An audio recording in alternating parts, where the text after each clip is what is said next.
ਸਾਰੇ ਭੈਣ ਭਰਾਵਾਂ ਨੂੰ ਜੈ ਮਸੀਹ ਦੀ।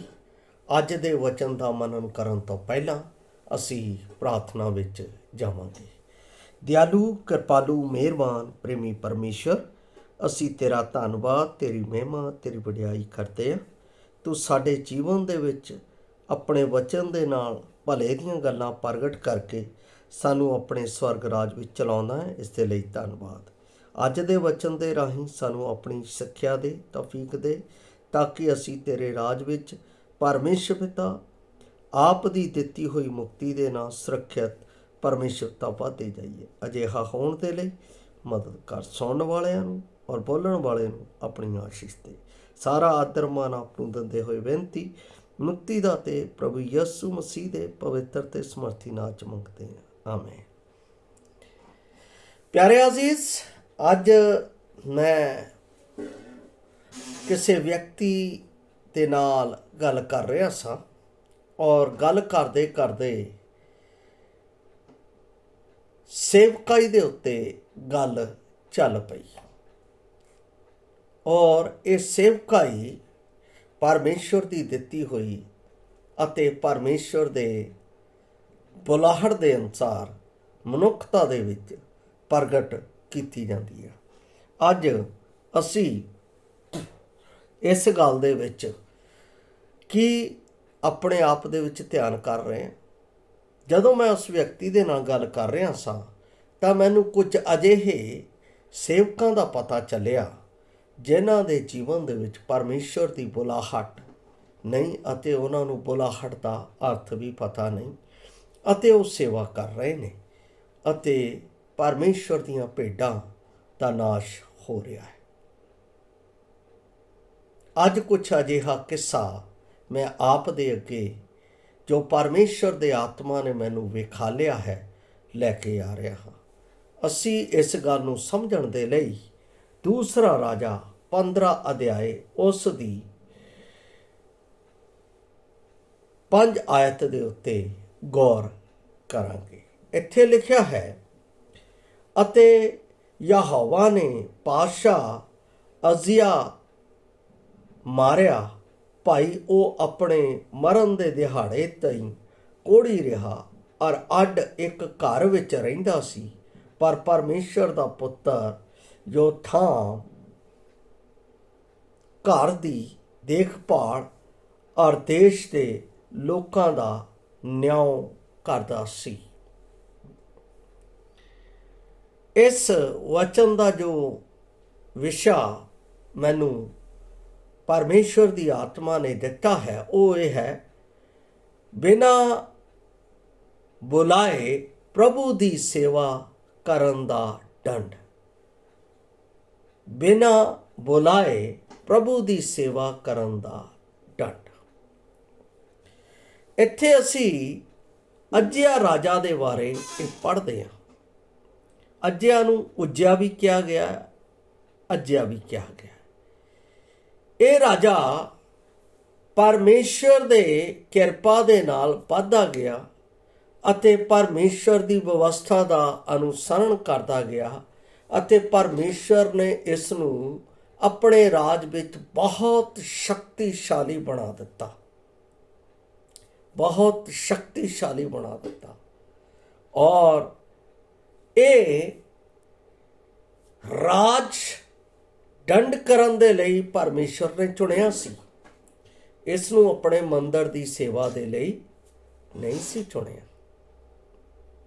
ਜਦੋਂ ਅਸੀਂ ਪਰਮੇਸ਼ਰ ਦੇ ਵਚਨ ਦੇ ਵਿੱਚ ਦੂਸਰਾ ਇਤਿਹਾਸ ਉਸ ਦਾ 26 ਅਧਿਆਏ ਨੂੰ ਪੜ੍ਹਦੇ ਹਾਂ ਤਾਂ ਉਸ ਵਿੱਚ ਅਸੀਂ ਵੇਖਦੇ ਹਾਂ ਕਿ ਉਜਿਆ ਰਾਜਾ ਦੇ ਕਾਰਜਾਂ ਬਾਰੇ ਅਤੇ ਉਜਿਆ ਰਾਜਾ ਦੀ ਮੌਤ ਦੇ ਬਾਰੇ, ਉਜਿਆ ਰਾਜਾ ਦੇ ਪਰਮੇਸ਼ਰ ਦੇ ਵਚਨ ਦੀ ਉਲੰਘਣਾ ਕਰਨ ਦੇ ਦੰਡ ਦੇ ਬਾਰੇ ਉਹਦੇ ਵਿੱਚ ਅਸੀਂ ਪੜ੍ਹ ਸਕਦੇ ਹਾਂ।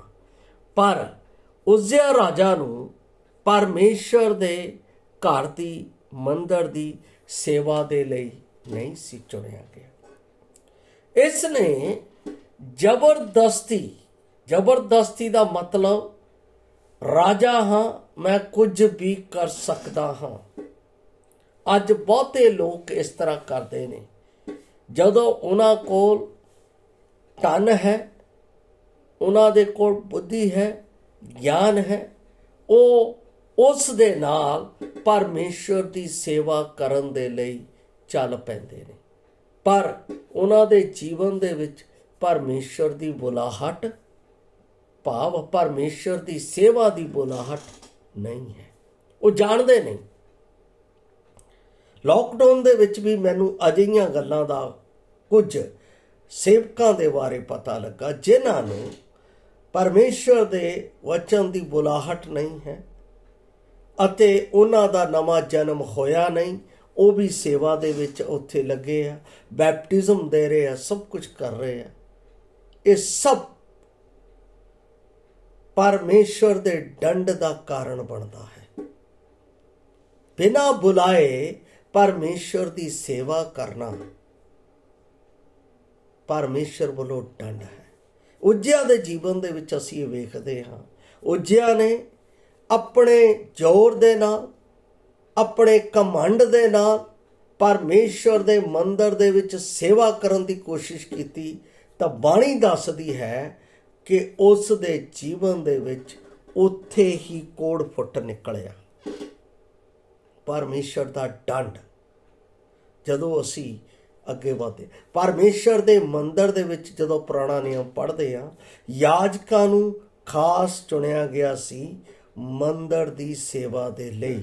ਲੇਵੀਆਂ ਨੂੰ ਨਿਯੁਕਤ ਕੀਤਾ ਗਿਆ ਸੀ ਮੰਦਰ ਦੀ ਸਫਾਈ ਅਤੇ ਉਸ ਨੂੰ ਚੁੱਕਣ ਦੇ, ਉਸ ਦੇ ਤੰਬੂ ਨੂੰ ਚੁੱਕਣ ਦੀ ਸੇਵਾ ਦੇ ਲਈ। ਪਰ ਇੱਥੇ ਉਜ਼ੀਆ ਰਾਜਾ, ਜਿਸ ਨੂੰ ਚੁਣਿਆ ਨਹੀਂ ਗਿਆ ਸੀ, ਜਿਸ ਨੂੰ ਠਹਿਰਾਇਆ ਨਹੀਂ ਗਿਆ ਸੀ, ਉਹ ਖੁਦ ਉਸ ਦੇ ਵਿੱਚ ਪੜ ਗਿਆ ਔਰ ਉਸ ਦਾ ਦੰਡ ਉਸ ਦੇ ਜੀਵਨ ਦੇ ਵਿੱਚ ਕੋੜ ਫੁੱਟ ਨਿਕਲਿਆ। ਔਰ ਇਹ ਕੋੜ ਪਾਪ ਦੀ ਬਿਮਾਰੀ ਦਾ ਚਿੰਨ੍ਹ ਹੈ। ਪਾਪ ਦੀ ਬਿਮਾਰੀ ਦਾ ਚਿੰਨ੍ਹ ਹੈ। ਇਸ ਦਾ ਮਤਲਬ ਰਾਜਾ ਉਜਿਆ ਨੇ ਪਰਮੇਸ਼ਰ ਦੀ ਸੇਵਾ ਦਾ ਉਲੰਘਣ, ਉਸ ਨੂੰ ਸੇਵਾ ਕਾਹਦੀ ਦਿੱਤੀ ਗਈ ਹੈ? ਰਾਜ ਪਾਟ ਦੀ, ਰਾਜ ਦੰਡ ਦੀ। ਉਸਨੇ ਰਾਜ ਦੇ ਵਿੱਚ ਜੋ ਆਪਣੀ ਪ੍ਰਜਾ ਦੇ ਨਿਮਿਤ ਕੰਮ ਕਰਨਾ ਹੈ, ਉਸ ਦੇ ਜੀਵਨ ਦੇ ਵਿੱਚ ਹਰ ਇੱਕ ਘਟੀ ਨੂੰ ਉਹਨਾਂ ਦੇ ਵਿੱਚ ਦੂਰ ਕਰਨਾ, ਉਸ ਤਰੀਕੇ ਦੀ ਸੇਵਾ ਦਿੱਤੀ ਗਈ ਸੀ। ਪਰ ਉਹ ਮੰਦਰ ਦੇ ਵਿੱਚ ਚਲਾ ਗਿਆ। ਇਹ ਪਰਮੇਸ਼ਰ ਦੇ ਵਚਨ ਦੀ ਉਲੰਘਣਾ ਸੀ, ਪਰਮੇਸ਼ਰ ਦੇ ਆਗਿਆ ਦੀ ਉਲੰਘਣਾ ਸੀ ਔਰ ਇਹ ਗੱਲ ਉਹ ਜਾਣਦਾ ਵੀ ਸੀ। ਔਰ ਇਸ ਦਾ ਦੰਡ ਉਸ ਦੇ ਜੀਵਨ ਦੇ ਵਿੱਚ ਆਇਆ, ਕੋੜ ਉਸ ਨੂੰ ਫੁੱਟ ਨਿਕਲਿਆ। ਅਸੀਂ ਕੀ ਦੇਖਦੇ ਹਾਂ ਇਹਦੇ ਵਿੱਚ? ਕੁਝ ਗੱਲਾਂ ਮੈਂ ਆਪ ਦੇ ਅੱਗੇ ਰੱਖ ਰਿਹਾ ਹਾਂ। ਪਰਮੇਸ਼ਰ ਦੇ ਆਧਾਰ ਨੂੰ, ਉਸ ਦੇ ਪ੍ਰਿੰਸੀਪਲ ਨੂੰ ਸਮਝਣਾ ਜ਼ਰੂਰੀ ਹੈ। ਪਰਮੇਸ਼ਰ ਦਾ ਆਧਾਰ ਕੀ ਹੈ? ਮੇਰੇ ਜੀਵਨ ਦੇ ਵਿੱਚ ਬੁਲਾਹਟ ਪਰਮੇਸ਼ਰ ਦੀ ਕਿਉਂ ਆਈ ਹੈ? ਪਹਿਲੀ ਗੱਲ ਇਸ ਨੂੰ ਜਾਣਨਾ ਹੈ। ਦੂਸਰੀ ਗੱਲ, ਪਰਮੇਸ਼ਰ ਮੈਨੂੰ ਬੁਲਾ ਕਿਉਂ ਰਿਹਾ ਹੈ? ਤੀਸਰੀ ਗੱਲ, ਮੈਨੂੰ ਪਰਮੇਸ਼ਰ ਕਿਸ ਸੇਵਾ ਦੇ ਲਈ ਬੁਲਾ ਰਿਹਾ ਹੈ? ਇਹ ਅਸੀਂ ਪ੍ਰਾਰਥਨਾ, ਉਪਵਾਸ ਸਹਿਤ ਪ੍ਰਾਰਥਨਾ ਦੇ ਨਾਲ ਜਾਣ ਸਕਦੇ ਹਾਂ। ਔਰ ਪਰਮੇਸ਼ਰ ਆਪਣੀ ਕਾਲਿੰਗ ਨੂੰ, ਆਪਣੀ ਬੁਲਾਹਟ ਨੂੰ ਖੁੱਲ੍ਹੇਆਮ ਪ੍ਰਗਟ ਕਰਦਾ ਹੈ, ਛੁਪਾ ਕੇ ਪ੍ਰਗਟ ਨਹੀਂ ਕਰਦਾ। ਉਜਿਆ ਦੇ ਜੀਵਨ ਦੇ ਵਿੱਚ ਬੁਲਾਹਟ ਨਹੀਂ ਸੀ।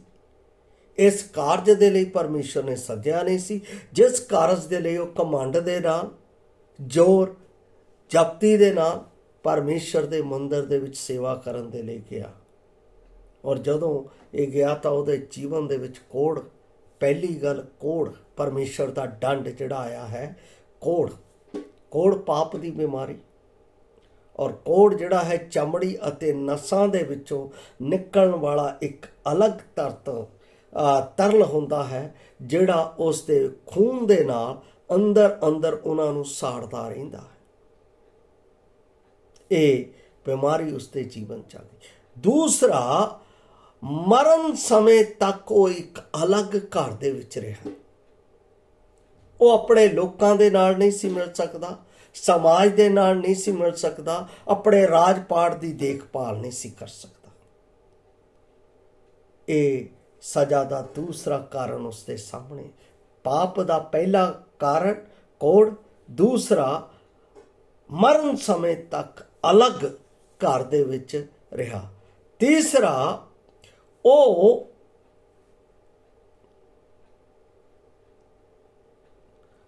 ਤੋਂ ਉਹਦਾ ਰਾਜ ਲੈ ਲਿਆ ਗਿਆ। ਤੀਸਰੀ ਗੱਲ, ਉਹ ਰਾਜ ਨਹੀਂ ਸੀ ਕਰ ਸਕਦਾ ਜਿਸ ਰਾਜ ਦਾ ਕਾਰਜ ਪਰਮੇਸ਼ਰ ਨੇ ਉਸ ਨੂੰ ਸੌਂਪਿਆ ਸੀ, ਅਤੇ ਉਹ ਨਾ ਰਾਜ ਕਰ ਸਕਿਆ। ਇੱਕ ਕਮਰੇ ਦੇ ਵਿੱਚ ਉਸ ਨੂੰ ਰੱਖ ਦਿੱਤਾ ਗਿਆ, ਜਿਹੜਾ ਮਹਿਲ ਦੇ ਵਿੱਚ ਰਹਿੰਦਾ ਸੀ, ਜਿਸ ਨੂੰ ਪਰਮੇਸ਼ਰ ਨੇ ਆਲੀਸ਼ਾਨ ਕਰ ਦਿੱਤਾ ਹੋਇਆ ਸੀ। ਉਹ ਉਸ ਸੇਵਾ ਨੂੰ ਛੱਡ ਕੇ ਦੂਸਰੀ ਸੇਵਾ ਦੇ ਵਿੱਚ ਜਦੋਂ ਹਸਤਾਖੇਪ ਕੀਤਾ ਤਾਂ ਪਰਮੇਸ਼ਰ ਦਾ ਕ੍ਰੋਧ ਉਸ ਉੱਤੇ ਪੈ ਗਿਆ। ਇਹ ਆਪਣੇ ਜੀਵਨ ਦੇ ਵਿੱਚ ਅਸੀਂ ਦੇਖਣਾ ਹੈ, ਪਰਖਣਾ ਹੈ ਕਿ ਪਰਮੇਸ਼ਰ ਮੈਨੂੰ ਵਚਨ ਦੀ ਸੇਵਾ ਦੇ ਲਈ ਬੁਲਾ ਰਿਹਾ, ਕਿ ਪਰਮੇਸ਼ਰ ਦੇ ਵਚਨ ਦਾ ਮੈਂ ਵਿਕਾਸਵਾ ਕਰ ਸਕਦਾ। ਬਿਨਾਂ ਪਰਮੇਸ਼ਰ ਦੀ ਬੁਲਾਹਟ ਤੋਂ ਪ੍ਰਚਾਰ ਕਰਨਾ, ਬਿਨਾਂ ਬੁਲਾਹਟ ਤੋਂ ਪਰਮੇਸ਼ਰ ਦੇ ਸੇਵਾ ਦੇ ਵਿੱਚ ਜਾਣਾ ਪਰਮੇਸ਼ਰ ਦਾ ਦੰਡ ਹੈ।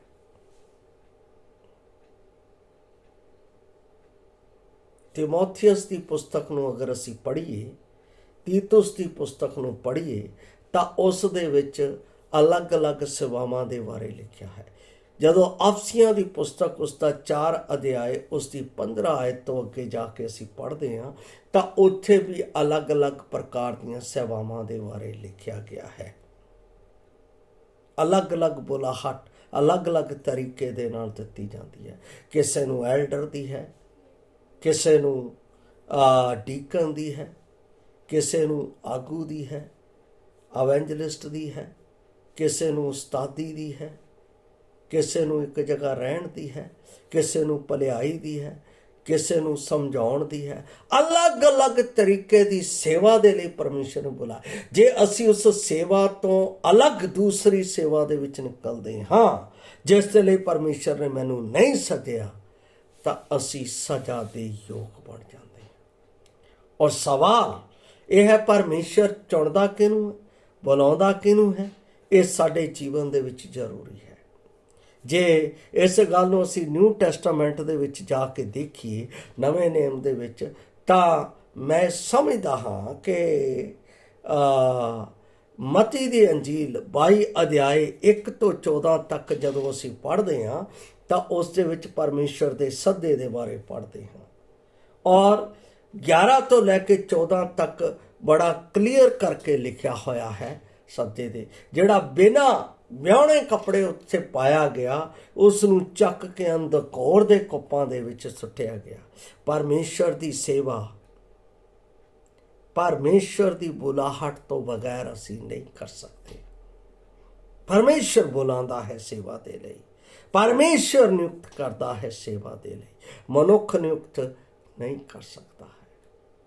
ਬਾਈਬਲ ਦੇ ਵਿੱਚ ਇਹ ਗੱਲ ਬੜੀ ਕਲੀਅਰ ਕਰਕੇ ਲਿਖ ਦਿੱਤੀ ਗਈ ਹੈ ਔਰ ਦੱਸੀ ਗਈ ਹੈ। ਔਰ ਇਸ ਦੇ ਵਿੱਚ ਬੁਲਾਹਟ ਦੇ ਵਿੱਚ ਸਭ ਤੋਂ ਪਹਿਲਾਂ ਵਿਅਕਤੀ ਦੇ ਵਿੱਚ ਨਵਾਂ ਜਨਮ ਹੋਣਾ ਜ਼ਰੂਰੀ ਹੈ। ਨਵਾਂ ਜਨਮ ਦਾ ਭਾਵ ਕੀ ਹੈ? ਨਵੇਂ ਜਨਮ ਦਾ ਭਾਵ ਹੈ ਪਰਮੇਸ਼ਰ ਤੋਂ ਪੈਦਾ ਹੋਣਾ। ਭਾਵ ਮੈਂ ਪਾਪੀ ਹਾਂ, ਮੇਰੇ ਪਾਪੀ ਦੇ ਲਈ ਪਰਮੇਸ਼ਰ ਨੇ ਕਾਲਵਰੀ ਕਰੂਸ ਦੇ ਉੱਤੇ ਆਪਣੇ ਪਿਆਰੇ ਪੁੱਤਰ ਨੂੰ ਮੇਰੇ ਪਾਪਾਂ ਦੇ ਬਦਲੇ ਦੇ ਦਿੱਤਾ ਹੈ। ਜਦੋਂ ਮੈਂ ਉਸ ਕਾਰਜ ਦੇ ਉੱਤੇ ਵਿਸ਼ਵਾਸ ਕਰਦਾ ਹਾਂ ਕਿ ਉਹ ਮੇਰੇ ਪਾਪੀ ਦੇ ਲਈ ਮਾਰਿਆ ਗਿਆ, ਵਚਨ ਦੇ ਅਨੁਸਾਰ ਦਫਨ ਕੀਤਾ ਗਿਆ ਅਤੇ ਤੀਸਰੇ ਦਿਹਾੜੇ ਜੀ ਉੱਠਿਆ, ਉਹ ਮੇਰਾ ਪ੍ਰਭੂ ਹੈ, ਤਦ ਮੇਰੇ ਜੀਵਨ 'ਚ ਸਵੀਕਾਰ ਕਰਨ ਦੇ ਨਾਲ ਨਵਾਂ ਜਨਮ ਹੁੰਦਾ ਹੈ। ਭਾਵ ਤੋਬਾ ਕਰਕੇ ਮੈਂ ਪਰਮੇਸ਼ਰ ਦੀ ਸੰਤਾਨ ਬਣ ਜਾਂਦਾ। ਦੂਸਰਾ, ਉਹ ਪਰਮੇਸ਼ਰ ਦੇ ਵਚਨ ਦੇ ਅਨੁਸਾਰ ਉਸ ਦੀ ਆਗਿਆ ਬਪਤਿਸਮਾ ਲਿਆ ਹੋਣਾ ਚਾਹੀਦਾ ਹੈ। ਤੀਸਰਾ, ਉਹ ਪਰਮੇਸ਼ਰ ਦੇ ਵਚਨ ਦੇ ਅਨੁਸਾਰ ਬੁਲਾਇਆ ਹੋਣਾ ਚਾਹੀਦਾ। ਜਿਵੇਂ ਮੈਂ ਆਪ ਨੂੰ ਆਪਣੀ ਬੁਲਾਹਟ ਦਾ ਵਚਨ ਆਪ ਦੇ ਅੱਗੇ ਦੱਸਦਾ ਹਾਂ, ਜਦੋਂ ਪਰਮੇਸ਼ਰ ਨੇ ਮੈਨੂੰ ਬੁਲਾਇਆ ਸੀ ਤਦ ਪਰਮੇਸ਼ਰ ਨੇ ਮੇਰੇ ਨਾਲ ਯਸ਼ਾਇਆ ਦੀ ਪੁਸਤਕ ਦੇ ਵਿੱਚੋਂ ਗੱਲ ਕੀਤੀ ਸੀ। ਉਸ ਦਾ 41 ਅਧਿਆਇ ਉਸ ਦੀ 10 ਆਇਤ ਦੇ ਵਿੱਚ, 9 ਅਤੇ 10 ਆਇਤ ਦੇ ਵਿੱਚ ਮੈਨੂੰ ਪਰਮੇਸ਼ਰ ਦੀ ਕਾਲ ਕਲੀਅਰ ਹੋ ਗਈ ਸੀ। ਉਹ ਮੈਂ ਪੜ੍ਹ ਰਿਹਾ, ਜਿਹਨੂੰ ਮੈਂ ਧਰਤੀ ਦੀਆਂ ਹੱਦਾਂ ਤੋਂ ਫੜ ਲਿਆ ਅਤੇ ਉਹਦੀਆਂ ਖੂੰਜਾਂ ਤੋਂ ਬੁਲਾ ਲਿਆ ਅਤੇ ਤੈਨੂੰ ਆਖਿਆ ਤੂੰ ਮੇਰਾ ਦਾਸ ਹੈ, ਮੈਂ ਤੈਨੂੰ ਚੁਣਿਆ ਹੈ ਅਤੇ ਨਹੀਂ ਰੱਦਿਆ। ਨਾ ਡਰ, ਮੈਂ ਤੇਰੇ ਅੰਗ ਸੰਗ ਹਾਂ, ਨਾ ਘਾਬਰ, ਮੈਂ ਤੇਰਾ ਪਰਮੇਸ਼ਵਰ ਜੋ ਹਾਂ। ਮੈਂ ਤੈਨੂੰ ਜ਼ੋਰ ਬਖਸ਼ਾਂਗਾ, ਹਾਂ ਮੈਂ ਤੇਰੀ ਸਹਾਇਤਾ ਕਰਾਂਗਾ, ਹਾਂ ਮੈਂ ਤੈਨੂੰ ਫਤਿਹਮੰਦ ਸੱਜੇ ਹੱਥ ਦੇ ਨਾਲ ਸੰਭਾਲਾਂਗਾ। ਬੁਲਾਹਟ ਪਰਮੇਸ਼ਰ ਦੇ ਵਚਨ ਦੇ ਨਾਲ ਹੋਣੀ ਜ਼ਰੂਰੀ ਹੈ। ਕਿਉਂਕਿ ਅੱਜ ਪਰਮੇਸ਼ਰ ਮੇਰੇ ਨਾਲ ਕਿਵੇਂ ਗੱਲਾਂ ਕਰਦਾ ਹੈ? ਵਚਨ ਦੇ ਰਾਹੀਂ। ਅੱਜ ਪਰਮੇਸ਼ਰ ਮੇਰੇ ਜੀਵਨ ਦੇ ਵਿੱਚ ਕਿਵੇਂ ਅਗਵਾਈ ਕਰਦਾ ਹੈ? ਵਚਨ ਦੇ ਰਾਹੀਂ। ਅੱਜ ਮੇਰੇ ਜੀਵਨ ਦੇ ਵਿੱਚ ਪਰਮੇਸ਼ਰ ਮੈਨੂੰ ਰਾਸਤਾ ਕਿਵੇਂ ਦਿਖਾਉਂਦਾ ਹੈ? ਵਚਨ ਦੇ ਰਾਹੀਂ। ਜਦ ਤੱਕ ਇਹ ਮੇਰੇ ਜੀਵਨ ਦੇ ਵਿੱਚ ਕਲੀਅਰ ਨਾ ਹੋਵੇ, ਮੈਂ ਕਦੇ ਵੀ ਪਰਮੇਸ਼ਰ ਦੀ ਸੇਵਾ ਨਹੀਂ ਕਰ ਸਕਦਾ ਹਾਂ। ਇਸ ਦਾ ਮਤਲਬ 3 ਗੱਲਾਂ ਮੇਰੇ ਜੀਵਨ ਵਿੱਚ: ਨਵਾਂ ਜਨਮ ਔਰ ਬੈਪਟਿਜ਼ਮ ਔਰ ਉਸ ਦੇ ਨਾਲ ਮੇਰੇ ਜੀਵਨ ਦੇ ਵਿੱਚ ਵਚਨ ਦੇ ਅਨੁਸਾਰ ਬੁਲਾਹਟ, ਔਰ ਉਸ ਦੇ ਨਾਲ 2 ਅਤੇ 3 ਗਵਾਹਾਂ ਜਿਨ੍ਹਾਂ ਨੇ ਕਲੀਸਿਆ ਦੇ ਵਿੱਚ ਜਿੱਥੇ ਤੁਸੀਂ ਰਹਿੰਦੇ ਹੋ ਇਹ ਪ੍ਰਗਟੀ ਕਰਨਾ ਦੇਖਿਆ ਕਿ ਸੱਚਮੁੱਚ ਪਰਮੇਸ਼ਰ ਨੇ ਇਹਨਾਂ ਨੂੰ ਆਪਣੀ ਸੇਵਾ ਲਈ ਸੱਦਿਆ ਹੈ। ਉਸ ਦਾ ਇੱਕ ਉਦਾਹਰਣ ਮੈਂ ਆਪ ਨੂੰ ਦੱਸਦਾ ਹਾਂ। ਰਸੂਲਾਂ ਦੇ ਕਰਤੱਵ ਉਸ ਦਾ 13 ਵਚਨ ਦੇ ਵਿੱਚ ਜਦੋਂ ਪਰਮੇਸ਼ਰ ਬੁਲਾਉਂਦਾ ਹੈ ਤਾਂ ਕਲੀਸਿਆ ਦੇ ਲੋਕਾਂ ਦੇ ਵਿੱਚ ਵੀ ਪ੍ਰਗਟ ਕਰਦਾ ਹੈ ਕਿ ਮੈਂ ਇਸ ਨੂੰ ਬੁਲਾਇਆ। ਮੈਂ ਆਪ ਦੇ ਲਈ ਪੜ੍ਹ ਰਿਹਾ 1 ਤੋਂ ਲੈ ਕੇ 3 ਆਇਤਾਂ। ਇੱਥੇ ਲਿਖਿਆ, ਆਤੰਕਿਆ ਦੀ ਕਲੀਸਿਆ ਵਿੱਚ ਕਈ ਨਵੀਂ ਉਪਦੇਸ਼ਕ ਅਰਥਾਤ ਬਰਨਾਬਾਸ ਔਰ ਸ਼ਮਯੋਨ ਨੀਗਰ ਕਹਾਉਂਦਾ ਸੀ। ਲੂਕਿਊਸ ਅਤੇ ਕੁਰੇਨੇ ਇੱਕ ਮਨੁੱਖ ਅਤੇ ਮਨਏਨ ਜਿਹੜਾ ਰਾਜਾ ਹੈਰੋਦੇਸ ਦੇ ਨਾਲ ਪਲਿਆ ਸੀ ਅਤੇ ਸੌਲੋਸ, ਜਾਂ ਇਹ ਪ੍ਰਭੂ ਦੀ ਉਪਾਸਨਾ ਕਰਦੇ ਅਤੇ ਵਰਤ ਰੱਖਦੇ ਸਨ ਤਾਂ ਪਵਿੱਤਰ ਆਤਮਾ ਨੇ ਕਿਹਾ, ਇਹਨਾਂ ਨੂੰ ਮੇਰੇ ਲਈ ਬਰਨਾਬਾਸ ਅਤੇ ਸੌਲੋਸ ਉਸ ਕੰਮ ਦੇ ਲਈ ਵੱਖਰਾ ਕਰੋ ਜਿਸ ਦੇ ਲਈ ਮੈਂ ਉਹਨਾਂ ਨੂੰ ਬੁਲਾਇਆ ਹੈ। ਇਹ ਵਚਨ ਦੇ ਵਿੱਚ ਕਲੀਅਰ ਹੈ। ਕਲੀਸਿਆ ਦੇ ਵਿੱਚ ਪ੍ਰਗਟ ਹੋ ਜਾਂਦਾ ਹੈ, ਵਿਅਕਤੀਗਤ ਰੀਤੀ ਨਾਲ ਪ੍ਰਗਟ ਹੋ ਜਾਂਦਾ ਹੈ ਅਤੇ ਨਵਾਂ ਜਨਮ ਅਤੇ ਬਪਤਿਸਮਾ ਇਸ ਗੱਲ ਨੂੰ ਘੋਸ਼ਿਤ ਕਰ ਦਿੰਦਾ ਹੈ ਕਿ ਇਹ ਪਰਮੇਸ਼ਰ ਦੇ ਰਾਹੀਂ ਚੁਣਿਆ ਗਿਆ ਅਭਿਸ਼ਿਕਤ ਕੀਤਾ ਹੋਇਆ ਵਿਅਕਤੀ ਹੈ। ਪਿਆਰੋ, ਜਦ ਤੱਕ ਸਾਡੇ ਜੀਵਨ ਦੇ ਵਿੱਚ ਪਰਮੇਸ਼ਰ ਦੀ ਬੁਲਾਹਟ ਨਹੀਂ, ਪਰਮੇਸ਼ਰ ਦਾ ਬੁਲਾਵਾ ਨਹੀਂ, ਉਦੋਂ ਤੱਕ ਅਸੀਂ ਕਦੇ ਵੀ ਪ੍ਰਭੂ ਦੀ ਸੇਵਾ ਦੇ ਵਿੱਚ ਨਾ ਜਾਈਏ। ਪ੍ਰਭੂ ਦੇ ਵਚਨ ਨੂੰ ਦੂਸਰਿਆਂ ਨੂੰ ਵੰਡਦੇ ਰਹੀਏ, ਦੱਸਦੇ ਰਹੀਏ। ਇਹ ਸੇਵਾ ਪਰਮੇਸ਼ਰ ਨੇ ਸਭ ਨੂੰ ਦਿੱਤੀ ਹੈ। ਕਿਹੜੀ ਸੇਵਾ? ਖੁਸ਼ਖਬਰੀ ਦੀ ਸੇਵਾ, ਜਿਸ ਨੂੰ ਅਸੀਂ ਮਰਕੁਸ ਦੀ ਅੰਜੀਲ ਉਸ ਦਾ 16 ਅਧਿਆਇ ਉਸ ਦੀ 15 ਆਇਤ ਦੇ ਵਿੱਚ ਸਾਫ਼ ਰੀਤੀ ਨਾਲ ਪੜ੍ਹਦੇ ਹਾਂ। ਕੀ ਲਿਖਿਆ ਹੈ 16 ਦੀ 15 ਦੇ ਵਿੱਚ? ਉਸ ਨੇ ਉਹਨਾਂ ਨੂੰ ਆਖਿਆ, ਤੁਸੀਂ ਸਾਰੇ ਜਗਤ ਵਿੱਚ ਜਾ ਕੇ ਸਰਬੱਤ ਸ੍ਰਿਸ਼ਟੀ ਦੇ ਸਾਹਮਣੇ ਖੁਸ਼ਖਬਰੀ ਦਾ ਪ੍ਰਚਾਰ ਕਰੋ। ਖੁਸ਼ਖਬਰੀ ਕੀ ਹੈ? ਪ੍ਰਭੂ ਯਿਸੂ ਮਸੀਹ ਪਾਪੀਆਂ ਦੇ ਲਈ ਇਸ ਧਰਤੀ ਤੇ ਆਇਆ ਅਤੇ ਪਾਪੀਆਂ ਨੂੰ ਬਚਾਉਣ ਦੇ ਲਈ ਉਹ ਸਲੀਬ ਦੇ ਉੱਤੇ ਮਾਰਿਆ ਗਿਆ। ਵਚਨ ਦੇ ਅਨੁਸਾਰ ਉਹ ਦਫਨ ਕੀਤਾ ਗਿਆ। ਵਚਨ ਦੇ ਅਨੁਸਾਰ ਉਹ ਤੀਸਰੇ ਦਿਹਾੜੇ ਜੀ ਉੱਠਿਆ। ਜਿਹੜਾ ਇਸ ਗੱਲ ਦੇ ਉੱਤੇ ਵਿਸ਼ਵਾਸ ਕਰਦਾ ਹੈ ਉਹ ਪਰਮੇਸ਼ਰ ਦੀ ਸੰਤਾਨ ਬਣ ਜਾਂਦਾ ਹੈ। ਪਰਮੇਸ਼ਰ ਦੀ ਬੁਲਾਹਟ ਦੇ ਅਨੁਸਾਰ ਆਪਣੇ ਜੀਵਨ ਦੇ ਵਿੱਚ ਕਲੀਅਰ ਕਰੋ ਕਿ ਪ੍ਰਭੂ ਨੇ ਮੈਨੂੰ ਕਿਸ ਸੇਵਾ ਦੇ ਲਈ ਬੁਲਾਇਆ। ਅਗਰ ਬਿਨਾਂ ਬੁਲਾਏ ਅਸੀਂ ਪ੍ਰਭੂ ਦੀ ਸੇਵਾ ਕਰਦੇ ਹਾਂ ਤਾਂ ਪਰਮੇਸ਼ਰ ਦਾ ਦੰਡ ਸਾਡੇ ਉੱਤੇ ਹੈ। ਜਿਵੇਂ ਅਸੀਂ ਦੂਸਰਾ ਰਾਜਾ 15 ਅਧਿਆਇ 5 ਦੇ ਵਿੱਚ ਉੱਜ਼ੀਆ ਦੇ ਬਾਰੇ ਪੜ੍ਹਿਆ, ਉਹ ਦੰਡ ਕਿਤੇ ਸਾਡੇ ਉੱਤੇ ਨਾ ਹੋਵੇ। ਇਸ ਲਈ ਅਸੀਂ ਆਪਣੀ ਬੁਲਾਹਟ ਨੂੰ, ਆਪਣੇ ਸੇਵਾ ਨੂੰ ਔਰ ਇਸ ਗੱਲ ਨੂੰ ਜਾਂਚਦੇ ਹੋਏ ਕਿ ਪਰਮੇਸ਼ਰ ਦੇ ਅਸੀਂ ਪੁੱਤਰ ਬਣ ਗਏ ਹਾਂ, ਇਹ ਗੱਲਾਂ ਨੂੰ ਜਾਂਚਦੇ ਹੋਏ ਅਸੀਂ ਪ੍ਰਭੂ ਦੀ ਸੇਵਾ ਕਰਦੇ ਹੋਏ ਉਸ ਦੇ ਰਾਜ ਤੋਂ ਅਸੀਂ ਪ੍ਰਭੂ ਦੀ ਬਰਕਤ ਨੂੰ ਪ੍ਰਾਪਤ ਕਰੀਏ। ਪ੍ਰਭੂ ਸਾਡੇ ਜੀਵਨ ਦੇ ਵਿੱਚ ਅਜਿਹਾ ਹੋਣ ਦੇ ਲਈ ਮਦਦ ਕਰੇ। ਸਾਰਿਆਂ ਨੂੰ ਜੈ ਮਸੀਹ ਦੀ।